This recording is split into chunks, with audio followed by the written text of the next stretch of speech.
Hi class, and welcome to week 5. Let's briefly talk about where we've been, where we are, and where we're going.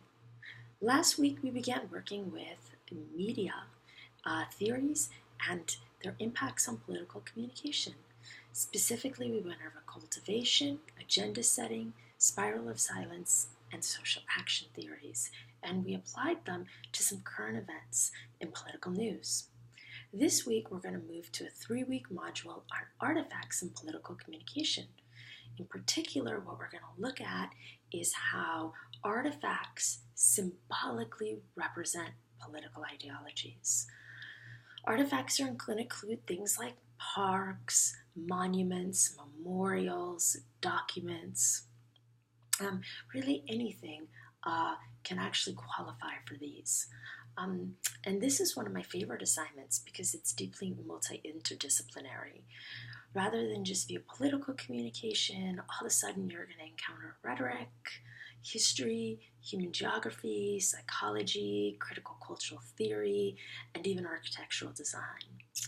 Your readings this week are going to introduce you to 2 major frameworks within the application of artifacts as symbolic representations of political ideologies.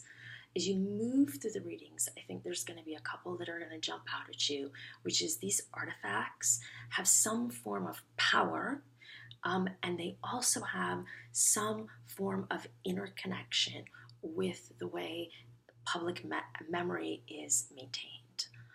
But there's going to be a couple more subtle themes that are going on. They're a little bit more subversive, but once you start looking, you'll find those too. And that's looking at the idea of propaganda or intentionally structuring a nation's memory, and even the idea of creating counter memories to squash out something that has happened prior and make people forget or make people remember.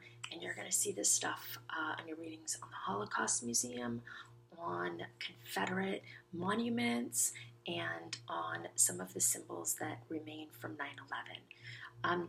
Feel free to email me at any time if you have any questions. This week's format follows the prior 4 weeks, so everything should just be clicking in place. Remember to meet with your groups and to set up with your collaborative chat with me. All right, I'll see you guys on the other side.